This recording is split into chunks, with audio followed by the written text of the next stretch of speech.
Muy buenas tardes. Vamos a dar inicio con la exposición del tema sobre los trastornos de ansiedad.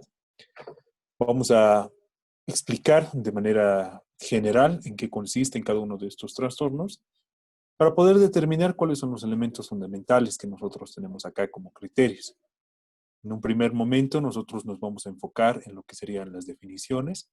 Vamos a tratar de definir, vamos a tratar de especificar, de concretar cualquier tipo de dudas sobre los conceptos que nosotros tenemos, para posteriormente poder ir avanzando en lo que serían específicamente estos trastornos de ansiedad.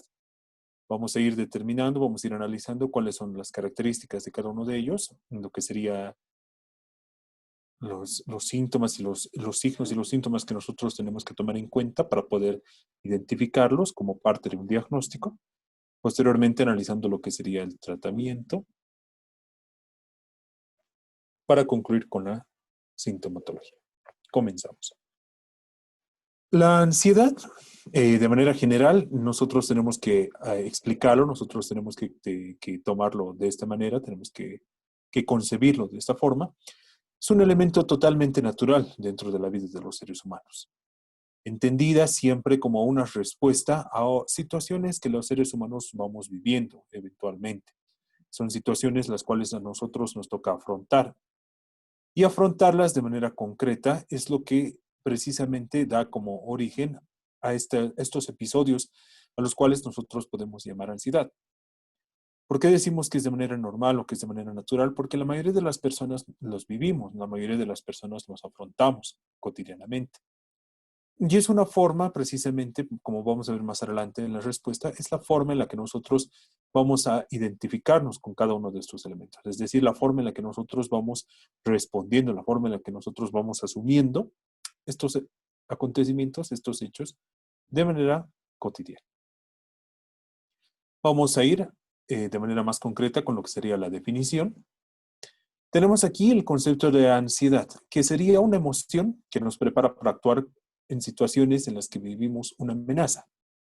De manera concreta, nosotros estamos identificando que acá, cada vez que nosotros, como seres humanos, tengamos que enfrentar algún tipo de situación, nosotros vamos a desarrollar esta emoción. Nosotros tenemos esta emoción. ¿Por qué? Porque es precisamente la forma en la que nosotros enfrentamos cada una de las amenazas que nosotros vamos viviendo cotidianamente. Es importante determinar que ahora el tipo de amenaza que nosotros vivimos tal vez hayan sufrido una transformación, es decir, que no estamos hablando de amenazas tanto así de peligro, no descartándolas obviamente de este grupo de situaciones que nosotros podemos experimentar, pero sí que tienen otro tipo de matiz y los vamos a ir especificando más adelante. ¿Cuáles son las características? Es que nosotros utilizamos empleo de recursos.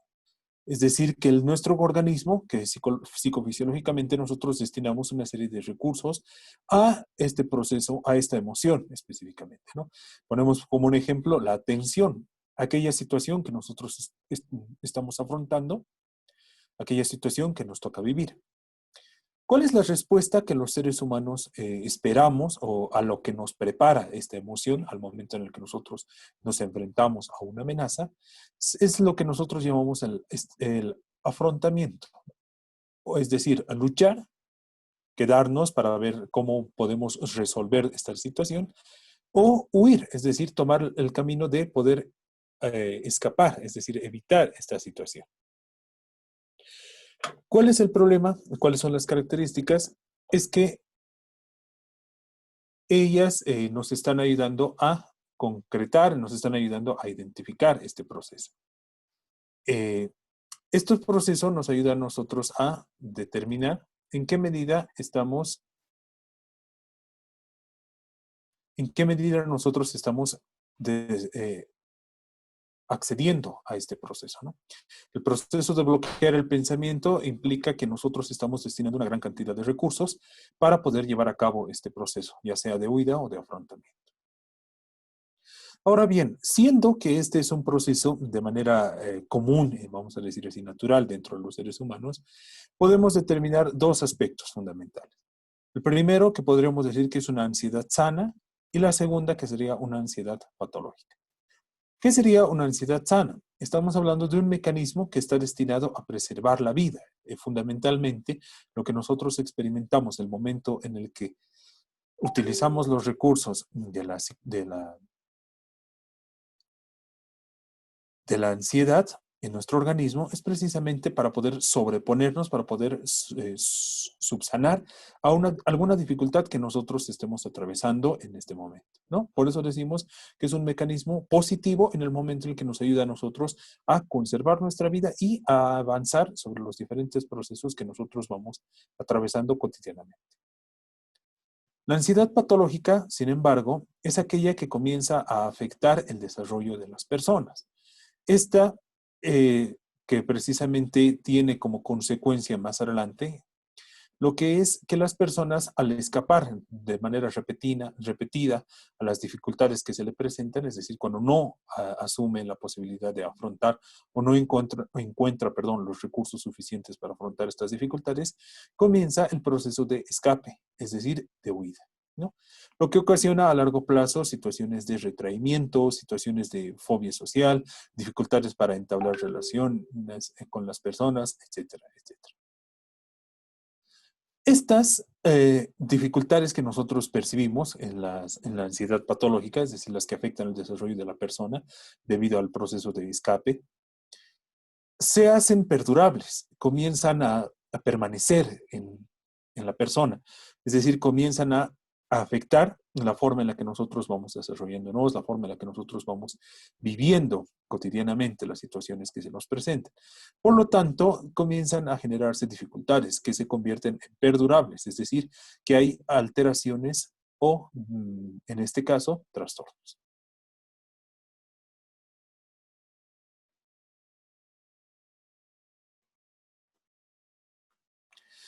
Específicamente, cuando nosotros hablamos del tema de trastornos de la ansiedad, ya entrando en lo que sería nuestro tema, hablamos de que es un término que abarca las diferentes formas de un tipo de enfermedades mentales, caracterizados por la ansiedad, miedo y cambios conductuales asociados, ¿no? Tenemos aquí esta definición que nos ayuda a determinar a qué grado es al que llega cuando nosotros estamos hablando de un trastorno o de una alteración concreta de la conducta de la persona, que se caracteriza precisamente por la presencia de miedo y de la ansiedad, ¿no? Lo que habíamos visto, esta respuesta que permanece en el tiempo, generando de esta manera dificultades, cambios o alteraciones en las conductas. ¿Qué es lo que nosotros tenemos que ver acá? Es en un primer momento la presencia, es decir, cómo nosotros la encontramos, dónde nosotros la vamos a encontrar. Ahora, gracias a la definición de los trastornos, vemos que la presencia está en diferentes etapas del desarrollo humano. Es importante determinar que este miedo y que esta ansiedad de manera generalizada en la vida y en la conducta de las personas no es algo exclusivo de una etapa del desarrollo humano, sino que puede ir presentándose conforme a las diferentes etapas, puesto que cada una de las etapas se caracteriza por ciertos elementos que requieren necesariamente de afrontamiento. Entonces, el momento en el que nosotros o la persona que esté atravesando una de estas etapas no encuentra los elementos suficientes para poder afrontarlos, se desarrolla o se desencadena episodios de ansiedad que posteriormente se van volviendo de manera mucho más general. En el caso de los niños, nosotros vamos a identificar y vamos a señalar a una. Por ejemplo, el trastorno de ansiedad por separación. Este es un trastorno característico de la niñez, puesto que los niños tienen la dificultad de poder mantenerse, vamos a decir así, aislados de un determinado grupo, o no un determinado grupo, sino de una persona en específico. Lo que daría como resultado las fobias. En el caso de la adolescencia, lo que nosotros encontramos es un tipo de trastorno de ansiedad, como ser la fobia social, es decir, un miedo por parte de los adolescentes a poder entablar relaciones de manera concreta en grupos específicos, ya sea la dificultad de hablar, ya sea la dificultad para poder estar en el grupo, la dificultad para poder desarrollarse o incluso para poder encontrar un espacio dentro de esto. En el caso de los adultos, en el que vamos a encontrar una mayor persistencia, es el trastorno de ansiedad generalizada, es decir, que ellos son los que se encuentran más propensos a atravesar o a sufrir este tipo de dificultades. Por eso es que nosotros hemos colocado, por eso lleva, perdón, la denominación de generalizada, es decir, que ya se encuentra de manera más concreta en la mayor parte del tiempo en el que la persona realiza sus actividades. Prevalencia. Cuando hablamos nosotros de prevalencia, estamos hablando del grado de repercusión que nosotros encontramos dentro de la sociedad. En este caso estamos hablando de una enfermedad actual. Decimos que es una enfermedad actual no solo por el número de personas que se encuentran afectadas por estas alteraciones, por estos trastornos, y como habíamos visto, también por la masificación dentro de la población, es decir, dónde nosotros la podemos encontrar, niños, adolescentes y adultos. Estamos hablando de una gran cantidad de personas que se encuentran afectadas. Por lo tanto, estaremos hablando de uno de cada 5 personas se encuentra afectado por alguno de estos trastornos de ansiedad. ¿Qué es lo que hace que esta definición que nosotros estamos proponiendo en este punto sea difícil de concretar, difícil de analizar? Es precisamente la tendencia a la reducción de los síntomas. Las personas, de manera general, tendemos a reducir siempre aquellas cosas que causan algún tipo de afección en nuestra conducta, por diferentes motivos, ¿no? Muchas veces nosotros recurrimos a lo que es la falta de tiempo como uno de los pretextos para poder omitir o tratar algún tipo de alteración, ya sea de nuestra salud física y posteriormente nuestra salud psicológica o mental. En cuanto a la prevalencia, encontramos los siguientes datos, los 3 datos más representativos y más importantes que nosotros vamos a especificar en este momento y en este punto. El primero será que estos trastornos, estas alteraciones, afectan 2 veces más a mujeres que a hombres. Afectada aproximadamente el 20% de la población en general, lo que decíamos anteriormente, lo que viene a significar que 1 de cada 5 personas sufre de algún trastorno de ansiedad, ¿no? Esta afección aproximada, nosotros le ponemos el 20% porque, como habíamos dicho, hay varios elementos que no nos ayudan a concretar o a identificar que este proceso o estas alteraciones son de esta manera. Esto debido a que no todas las personas acuden, ya sea a centros especializados, es decir, al médico o a un terapeuta, para poder tratar esas alteraciones que presentan, ¿ya? Y haciendo que estas aproximaciones que nosotros tenemos, estos datos estadísticos, sean simplemente un aproximado y no así lo que refleja una realidad concreta, digamos, actualmente. Afecta en su mayoría a personas entre los 40 y 50 años. Esta concreción, este dato, nosotros lo podemos entender o lo podemos analizar y concretar desde el momento en el que tomamos en cuenta que este grupo de personas es el que atraviesa se enfrenta, vamos a decir, ¿sí?, con la mayor cantidad de dificultades, es decir, con la mayor cantidad de tareas, de acciones a ejecutar, lo que viene a representar un número elevado, vamos a decir así, de situaciones que dificulta y que conflictúa precisamente estos elementos de afrontamiento, haciendo que las personas atraviesen por mayores posibilidades de estar entablando, estar lidiando con uno de estos trastornos de ansiedad. Descienden los niveles a partir de los 60 años, ¿no? Esto se comprende de la misma manera cuando nosotros vamos librándonos, vamos dejando de lado, vamos a decir así, ciertas responsabilidades que en una etapa de nuestra vida nos conciernen de manera mucho más concreta, mucho más específica. Por ejemplo, la labor de la educación, la labor de educar, la labor del trabajo, etcétera, ¿no? Tenemos acá no una breve, sino una serie de especificaciones comprendidas, perdón, como lo que sería la sintomatología, ¿ya? La sintomatología, como nosotros bien lo vamos a poder entender, sería la sensación de peligro inminente, pánico o catástrofe. Esto es relacionado con lo que son los pensamientos catastróficos o automáticos que pueden atravesar la persona el momento en el que esté llevando a cabo situaciones de la vida cotidiana. Es decir, es atacada constantemente, se ve acosada constantemente por una serie de pensamientos, de sensaciones que hacen que esta persona crea que se encuentra en constante peligro.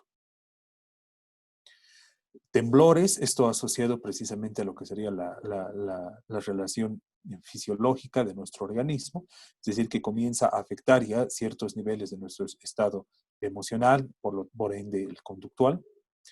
Un aumento desmesurado del ritmo cardíaco, esto debido a la función específica de lo que habíamos visto en un inicio, de la característica fundamental de la emoción de la ansiedad. Es decir, que se destina una serie de recursos. En este caso, los recursos destinados serían los concernientes a lo que es la adrenalina, que hace de manera concreta el aumento del ritmo cardíaco. Esto haciendo que la sangre, es decir, que el corazón, perdón, bombee mayor cantidad, con mayor velocidad la sangre y de esta manera los músculos reciban una mayor cantidad de oxígeno. ¿Por qué? Porque ya sea para huir o ya sea para afrontar una dificultad, nosotros necesitamos de estas características. La sensación de debilidad o cansancio, producto de los pensamientos recurrentes, como habíamos dicho, se destina a una serie concreta, una gran variedad de recursos, sobre todo atencionales, emocionales, motivacionales en este caso, haciendo que la persona sienta en un determinado momento del día sensaciones de debilidad o cansancio mental sobre todo. Problemas para la conciliación del sueño. En este caso, en los procesos que nosotros afrontamos, sobre todo lo que se denomina los insomnios, el sueño inquieto, etcétera, está relacionado con que el cuerpo está en un constante estado de alerta. El cuerpo siente que se encuentra en peligro, ¿no? Si se dan cuenta, todos estos factores, todos estos síntomas van relacionados, van de la mano. Por lo tanto, uno en algunos casos puede ayudar a desencadenar en otro, o se hallan precisamente de la mano uno con otro. Por eso la dificultad para conciliar el sueño frente al estado de alerta constante en el que se mantiene nuestro organismo. Tener dificultades para controlar las preocupaciones. Esencialmente, este tipo de problemas que nosotros encontramos en nuestro organismo viene precisamente destinado por la incapacidad de poder comprender qué es lo que nosotros estamos afrontando, qué es lo que nosotros estamos viviendo. La mayoría de las personas siente que tiene que tener el control sobre todo lo que está pasando a su alrededor. Siente la necesidad de dominar todo aquello que está viviendo, que está atravesando. Obviamente, lo que causa esto, las dificultades que generan este tipo de conductas, es precisamente que los pensamientos abruman a las personas. Pensamientos que lamentablemente a ellos ya no les conciernen, en el sentido y en el hecho de que ellos mismos no pueden dominar o no pueden controlar todas las situaciones. Estas preocupaciones, estos pensamientos, hacen de la persona parte de los síntomas de la persona que esté atravesando precisamente una de estas alteraciones o trastornos de ansiedad. Sudoración como una respuesta a la descompensación, al desequilibrio fisiológico que nosotros estamos atravesando al momento de afrontar cada una de estas situaciones. Problemas para concentrarnos en otra cosa que no sea la preocupación que nosotros estamos viviendo. Es muy interesante este punto para poder explicar la ansiedad. Existe un ejemplo muy interesante, que es el de que una persona siente que tenga que enfrentarse a un examen. Es decir, tiene programado un examen. Esta persona tiene un examen. Por lo tanto, esta persona tiende a destinar una serie de recursos para poder ejecutar esta tarea. ¿Cuáles serían esos recursos? Memoria, atención, etcétera. ¿Por qué? Porque va a dedicar su tiempo a estudiar, va a dedicar su tiempo a prepararse para el examen. Y sabe, genera una ansiedad buena, sana, vamos a decir, perdón, en este punto, porque está ayudando estos recursos, esta inquietud, a que la persona pueda destinar estos recursos a prepararse y a sobrepasar esta tarea, digamos, programada que tiene. En el caso de una ansiedad patológica, en este caso, en el caso de una ansiedad ya constituida como un trastorno, esta preocupación carece de una meta, carece de un fundamento. La persona destina demasiados recursos, destina demasiado tiempo a pensar en el problema, pero lamentablemente no se encuentra una solución porque esencialmente no tiene una dificultad. Estas respuestas que nosotros vamos atravesando, precisamente como trastornos, carecen de un elemento racional, si queremos hablar, vamos a decir así, desde una perspectiva cognitiva, en el hecho de que la persona no puede dominar o no puede determinar cómo van a llevarse a cabo dichas dificultades, dichos procesos. Esto genera problemas gastrointestinales, precisamente por la predisposición a la pelea o a la huida, es decir, al desencadenamiento, la liberación, vamos a decir así, de sustancias propias de nuestro sistema nervioso autónomo, que hace que la persona no pueda utilizarlas, no pueda emplearlas para dicho elemento, ¿no? Lo que hace precisamente que la persona comience a sufrir este tipo de alteraciones fisiológicas, en este caso gastrointestinales, ¿no? Tener la necesidad de evitar las situaciones que generan estrés. Esto como una respuesta, sobre todo en el caso de que nosotros hayamos identificado que dicho proceso como genealogía, es decir, como desencadenante de un determinado trastorno, sería un ejemplo, una fobia, es decir, evitar la situación, evitar el objeto para evitar sentir este tipo de dificultades. Respiración acelerada, la hiperventilación, sensación de nerviosismo, agitación o tensión, ¿no? Nuevamente relacionado con lo que sería todos los recursos destinados al afrontamiento de ciertas dificultades particulares de la persona en su cotidiano. Aquí tenemos un resumen, hemos destinado un resumen de los criterios diagnósticos de trastornos de ansiedad que nosotros encontramos en el DSM-5. Hemos decidido, en este caso, hacer un resumen de los trastornos más generalizados, perdón, que nosotros tenemos especificados en el DSM-5, en el manual de diagnóstico. Las características clínicas centrales, es decir, a qué es a lo que nosotros debemos tomar en cuenta como elementos clínicos de la persona, y una tercera columna destinada a los criterios que debemos tomar en cuenta nosotros para poder realizar el diagnóstico correspondiente. Vamos a pasar a nombrarlos y de manera breve. El trastorno de ansiedad por separación, el que habíamos mencionado al inicio, un miedo a ansiedad intenso debido al hecho de separarse de una persona con un vínculo estrecho, el que es lo que genera la preocupación, un malestar psicológico, el rechazo a quedarse solo, ¿no? O sea, son las características clínicas que nosotros encontramos. ¿Cuáles son los criterios diagnósticos? Es el miedo, la ansiedad y la evitación, elementos fundamentales, ¿no? El miedo como un factor fundamental dentro de la ansiedad. En este caso, la ansiedad que genera la ausencia de un padre o de un representante o una persona significativa para el niño, es el miedo a saber qué es lo que va a pasar, qué es lo que va a hacer. ¿Por qué? Porque no se encuentra preparado, no se encuentra él mismo capaz para responder a esta situación. Por eso evita todas estas situaciones. Presencia por lo menos de 6 meses en adultos, es decir, que se repitan estos criterios en los adultos durante 6 meses, y en los niños 4 semanas, junto con los adolescentes.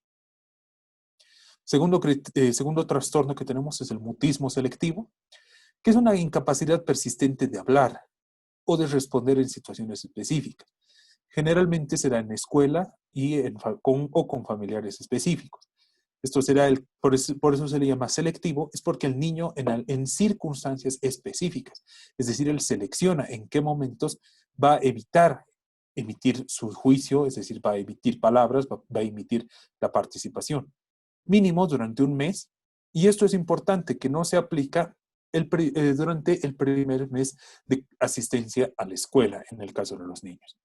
Esto para poder tomar en cuenta de que en el caso de los niños, lo que importa acá es que es decir, no es común que ellos realicen e interactúen de manera directa, de manera estable, ya sea con los profesores, con los amigos, en las primeras semanas de clase, ¿no? Hay hay una marcada selección de relacionamiento con determinadas personas. Fobia específica es la aparición de miedo o ansiedad intenso y persistente, sobre todo, frente a alguna situación u objetos. ¿Cuáles son los criterios? Es el estímulo fóbico, ya sea la presencia del animal, ya sea la presencia del objeto, y el miedo que nosotros tenemos que tomar en cuenta presente por lo menos 6 meses mínimo. El trastorno de ansiedad social es el miedo o ansiedad en situaciones en las que se debe permanecer en situaciones sociales.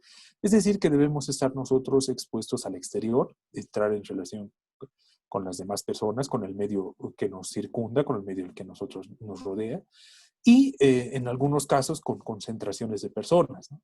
Aquí estaba especificado incluso, no lo coloqué, me olvidé, estar incluso en filas, estar en aglomeraciones o estar rodeado de muchas personas.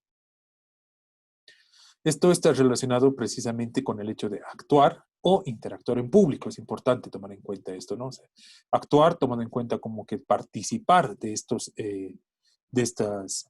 de estas relaciones, de estas situaciones sociales comunes para la mayoría de las personas, pero que en algunos casos generan algún tipo de dificultad para poder entablar esto. Trastorno de angustia, que está relacionado con las características clínicas de crisis de angustia inesperadas y recurrentes, inquietud y preocupación persistente a lo largo de más de un mes, ¿no? Un mes en adelante. Agorafobia, tenemos aquí, es el miedo o ansiedad que se da y que aparece siempre ante 2 o más situaciones. Es decir, el hecho de tomar un transporte público, el hecho de estar presente en lugares abiertos donde existe una gran cantidad de personas, lugares cerrados, obviamente con un grupo de personas, en algunos casos no necesariamente o excluyente, estar en multitudes de manera concreta, y miedo de estar presente en una de ellas, por miedo a la aparición de uno de los síntomas. Agora es una palabra griega que nos ayuda a determinar multitud, concentración, ¿no? Entonces, ¿qué es lo que pasa? Que la persona, al momento de que tiene o siente que debe entablar alguna relación con un grupo determinado de personas, en este caso una multitud o un espacio cerrado, etcétera, la fobia, el miedo que se genera, lo que desencadena precisamente este trastorno, es que siente el miedo de que aparezcan algunos de los síntomas que nosotros hemos señalado anteriormente, ¿no? O sea, la sudoración, la hiperventilación, etcétera. Este miedo o la ansiedad de evitar, es decir, estar presente al menos por más de 6 meses. El trastorno de ansiedad generalizada, el cual es el que nosotros encontramos en la mayor cantidad de personas, que es una ansiedad y una preocupación excesiva por dificultades perdón, que nosotros no podemos controlar. Es decir, la persona tiende o desea, siente el deseo de poder controlar estas situaciones, pero lamentablemente escapan de sus manos. Por lo tanto, sobreviene una preocupación, por ende, una ansiedad excesiva. Y los síntomas de sobreactivación fisiológica, ¿no? Frente a estas preocupaciones, estas dificultades, las dificultades se comienzan a desencadenar, la actividad física de la persona comienza a desencadenarse, dando como resultado la aparición de una serie de síntomas y generando dificultades, ¿no? Obviamente en la conducta y en el actuar de la persona.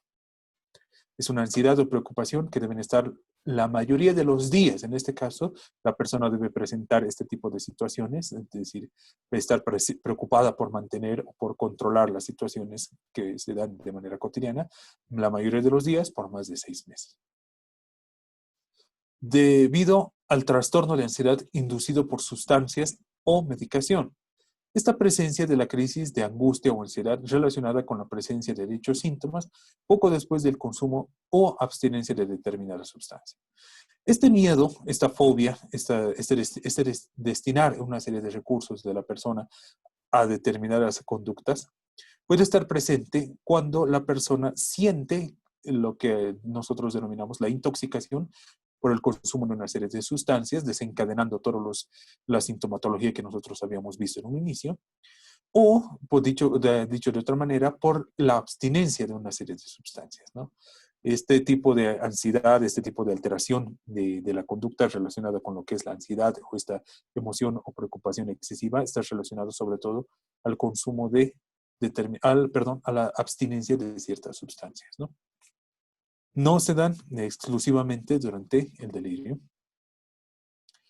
Trastornos debido a otra enfermedad clínica. Este cuadro clínico se caracteriza por la presencia de crisis de angustia, es decir, con evidencia de consecuencias patofisiológicas directas de otra condición médica. Es importante señalar que no solo una persona puede sentir este tipo de trastornos o puede desarrollar o puede enfrentar uno de esos tipos de trastornos por el hecho de pensamientos o por el hecho de la ingesta de algún tipo determinado de sustancias o por haber atravesado algún tipo de trauma en el caso de los niños, ¿no? Como habíamos visto en el trastorno por separación. En este caso puede estar relacionado precisamente por alguna enfermedad, por la presencia de algún tipo de alteración de orden físico en el organismo de la persona, ¿no? Generando esta presencia de las crisis de angustia, que no serán exclusivamente durante el delirio. Ahora, una vez que nosotros hemos visto todos esos elementos y hemos analizado todos estos puntos, nosotros ingresamos a lo que sería el tratamiento. ¿Por qué es importante tomar en cuenta el tratamiento? Porque este tipo de problemas, de afecciones que nosotros vemos en las personas, tienden a causar de manera general una serie de dificultades en el proceso de adaptación de las personas, ¿no? Como habíamos visto, este tipo de alteraciones están relacionadas específicamente, en la mayoría de los casos, con lo que sería la interacción que tienen las personas con el medio que los rodea. Estar afectado, perdón, por medio de una de estas alteraciones, viene a significar que la persona tiende a disminuir el proceso de relación con las demás personas, afectando de esta manera elementos fundamentales dentro de la vida de las personas. Estamos hablando, en el caso de los niños, de evitar el asistir a las clases, evitar estar presente en las actividades académicas que tiene. En el caso de los adultos, en el caso de asistir a un trabajo, estar presente en las actividades concretas de sus actividades laborales, es decir, evitar participar de sus funciones precisamente, porque siente este miedo, siente esta dificultad, ¿no? De participar, de estar presente en ellas. Entonces, es importante tomar en cuenta que existen tres variedades de tratamientos. Hay dos maneras concretas, cuales nosotros nos remitimos por ser de carácter convencional.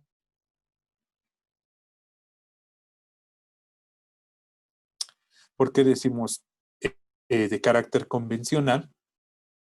Porque son las que nosotros utilizamos dentro de los espacios en los cuales nos desenvolvemos.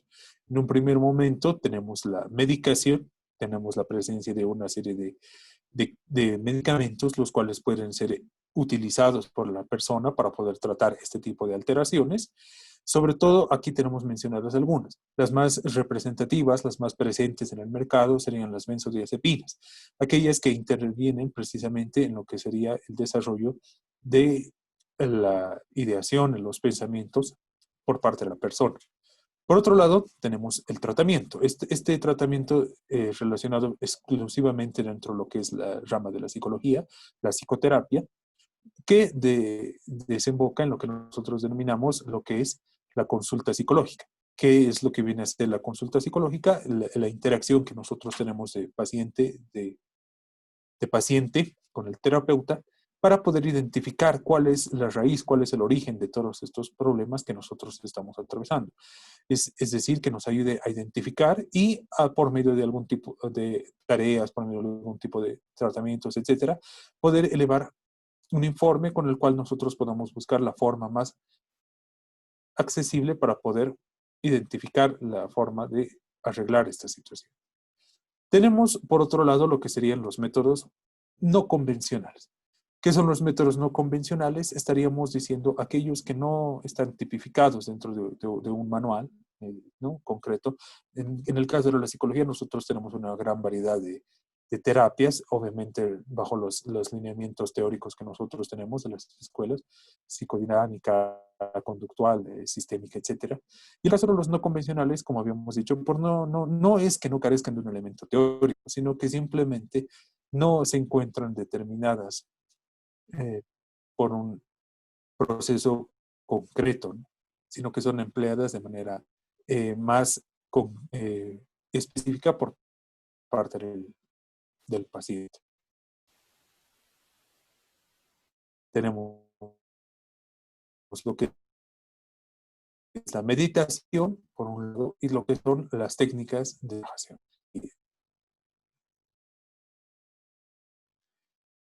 De manera concreta, lo que serían los yogas, las técnicas de relajación, etcétera, etcétera. De esta manera, hemos llegado a la conclusión de nuestro tema. Ha sido de manera muy breve, si nos damos cuenta nosotros, esta explicación ha sido breve y decimos sobre todo lo que habíamos dicho, ¿no? La atención, la participación. Esperemos que no sea la primera ni la última vez que podamos compartir una de estas actividades. Agradecido de antemano por